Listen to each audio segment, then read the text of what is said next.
స్వామి మీకు కాశీ పుణ్యక్షేత్ర దర్శన ఫలమిచ్చుగాక. శ్రీ జగన్నాథ గురుదేవులు మాతృ శ్రీ లక్ష్మీకాంతమ్మ అమ్మగారు మిమ్మల్ని కంటికి రెప్పవలై కాచి రక్షించదురుగాక. మన కులదేవతైన శ్రీ కన్యకా పరమేశ్వరి అమ్మవారు మనందరికీ దీర్ఘాయువులు ప్రసాదించుగాక. ఈ కార్యక్రమం జరిపించుకున్న పుణ్య దంపతులకు వారి చిరంజీవులకు కేశవరాజుల యోగేంద్రులు మంచి భక్తి జ్ఞాన వైరాగ్యములనిచ్చి సదా కాపాడుగాక. ఈ కార్యక్రమం జరిపించిన పుణ్య దంపతులు ఇంకా ఎన్నో పుణ్య కార్యక్రమాలు చేస్తూ ఇంకా ఎన్నో కార్యక్రమాలు చేస్తూ విద్యాపాపలతో మన ధాన్యములతో ఐరారోగ్యాలతో అర్థయుక్తములతో వెలుగుగాక.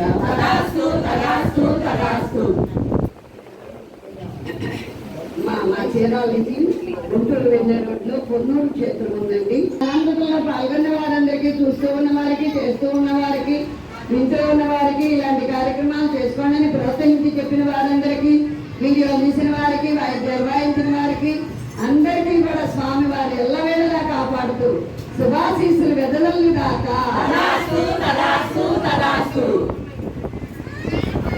ఏమన్నా నీ కోరుకుందా? ఇంకా పిల్లలు కానీ పిల్లలు కావాలని కానీ మన కోరికలు నెరవేరినాక వెంకటేశ్వర గానామృత కళ్యాణం జరిపించుకున్నాక.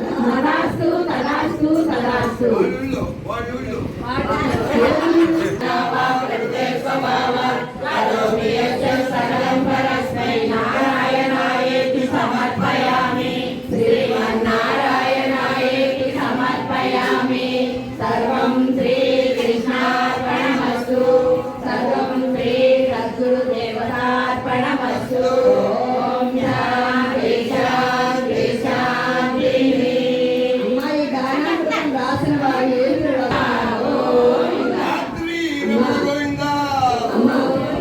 మాకు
जय बोलो गणपति महाराज की।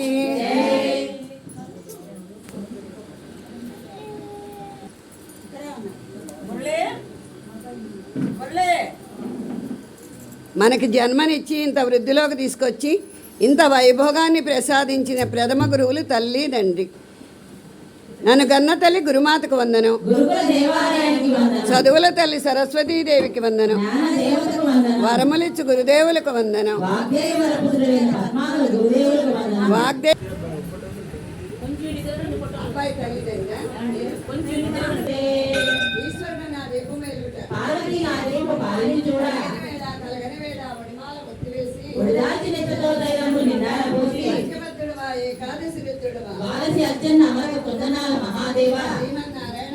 ఈ దీపం పెట్టిన వారికి ఎంత బలమో సృష్టైన భక్తైనా మన గృహంలో లోపల సదాగుణ వచ్చి కొడదాల్చి వేసి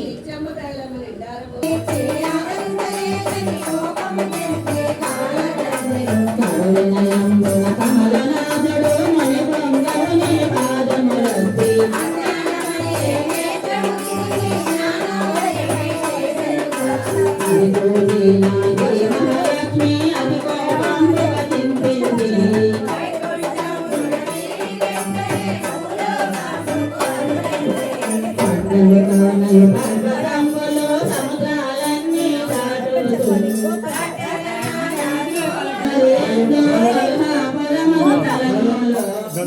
కలలు తప్పి కడుతున్నాయి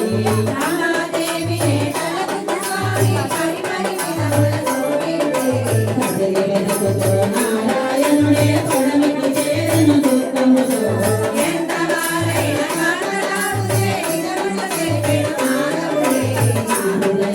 లక్ష్మీదేవిని మగపరి మీరు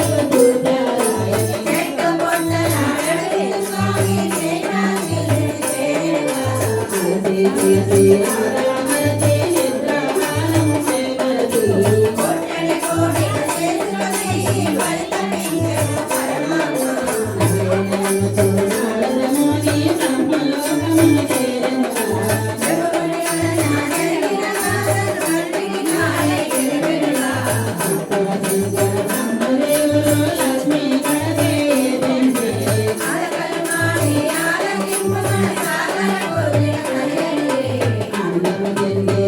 రూపమే ధరించను బ్రహ్మదేవుడు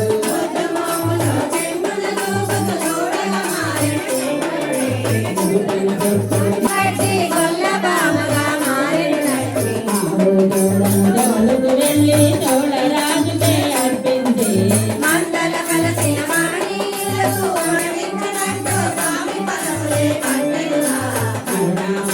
నారాయణుడు చోళరాజుని క్షమించి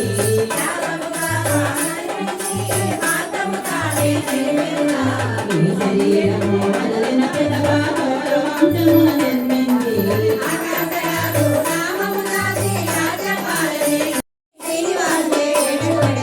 కారణ్యమ మధ్యకు చేరి దుఃసంకారము చేసెనుగా పాములు వలసక వదలి క్రూరముల కుమల వహించి నీకు వేగలయ్యా కన్యల మాటల వింటూ స్వామి చిరునవ్వులనే చెల్లించే అందరిలో నా చక్కగా ఉన్న కన్యక ఎదుటని తానిలకి నేను చూడిన తరుణంలో నా నామది ప్రేమతో నిండెనుగా కన్యలను పుట్టిన నేను పద్మావతి బలమంతది నాకు లేనే లేదు అన్ని మతములు నావేగా అంటూ పలికిన స్వామిని చూసి అతి కోపముతో చెలులను చూసి ఇక్కడికి వచ్చేటప్పటికి మీరు ఆకాశరాజు ధరణీదేవి స్థానంలో ఉన్నారు. మా పూజ చేసే పుట్టిన దంపతులు. మీ అమ్మాయి పద్మావతి ఉద్యానవనంలో ఉంది. శ్రీనివాసుడు వచ్చాడు ఉద్యానవనం దగ్గరికి. ఆ శ్రీనివాసుడు చూసి చెల్లెలతో ఏడుకోమని చెప్పిస్తా ఉన్నాం, రాళ్ళతో కొట్టిస్తా ఉన్నాం. ఆ దెబ్బలు చూసి ఒకలా మాకు ఆందోళనగా అడుగుతా ఉన్నాం, ఈ దెబ్బలు ఏంటినైనా ఈ రక్తం ఏంటంటే మీ పద్మావతి గురించి వర్ణించి చెప్తున్నాడు తల్లికి. అమ్మాయి చాలా బాగుంటుందమ్మా, అమ్మాయి నేను పెళ్ళాడతానని వర్ణించి చెప్తున్నాడు. చెప్పాడు చాలా బాగుంటుందమ్మా, అమ్మాయి నేను పెళ్ళాడతాను, పెళ్లి మాట్లాడతాను చెప్తున్నాడు.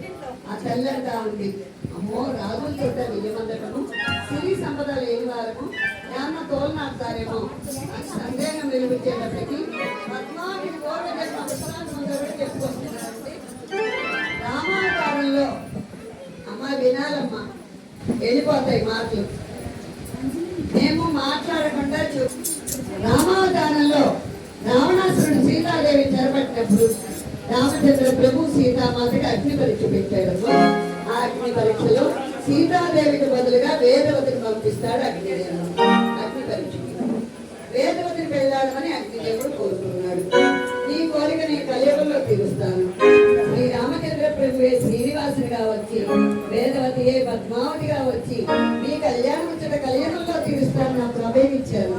ఆ ముచ్చట తీరుస్తానికే వచ్చాను. కృష్ణావతారం వచ్చేటప్పటికి కృష్ణుడికి యశోద మాత ఆలన బాలన చెట్లు ముచ్చట్లు ఎన్నో తీసుకుంది కృష్ణ పరమాత్మ దగ్గర. యశోద మాత కృష్ణ పరమాత్మ 8 పెళ్లిళ్ళు చేసుకున్నాడు. ఒక్క కళ్యాణం కూడా యశోద మాత చేతి మీదుగా చేయించుకోలేదు. ఇదేమిటి నాయన 8 పెళ్లిళ్ళు చేసుకున్నాడు చేస్తున్నావు కదా, ఒక కళ్యాణం చేసే భాగ్యాన్ని కూడా నాకు అందించలేదేమిటి అని బాపయ్యేటప్పటికి నీ కోరిక నేను కలగల్లో తీరుస్తానమ్మా. శ్రీరామచంద్ర ప్రభు కృష్ణ పరమాత్మ శ్రీనివాసుగా వచ్చి, వేదవతి పద్మావతిగా వచ్చి, యశోదమాత బబులామాతగా వచ్చి మీ కళ్యాణం కలియుగంలో తీరుస్తానని అప్పుడు అభయమిచ్చానమ్మా. నువ్వేమి సందేహించకుండా వెళ్ళి నారాయణపురం వెళ్ళి ఆకాశరాజు ధరణిదేవి దంపతులతో పెళ్లి మాటలు మాట్లాడి పెళ్లికి ఒప్పించి రావాల్సిందిగా చెప్పి తల్లిని పంపిస్తున్నాడు. పద్మావతి పూర్వజన్మ వృత్తాంతం చెప్పు జరిగింది, జరుగుతా ఉన్నది, జరిగిపోయింది కూడా చెప్పుకుంటాడు. ఈ పద్మావతి కోసం త్యాగిస్తే వస్తుంది.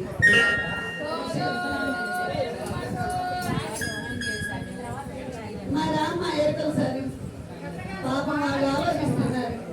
అయ్యా మీరు పిలవకపోతే పక్క బజార్కి వెళ్ళిపోతే పక్క ఊరికి వెళ్ళిపోతే తెలియదు. నెల్లూరు నుంచి ఎన్ని ఊళ్ళు ఉన్నాయో పక్కన, ఎటు వెళ్ళిపోతా తెలియదు. మాసరే ఎరుకల సార్ వచ్చాడు, ఎంత చక్కగా రెడీ అయ్యి వచ్చాడు. ఎరుకల సార్ లాగానే ఉన్నాడు. ఏడుకొండలవాడ వెంకటరమణ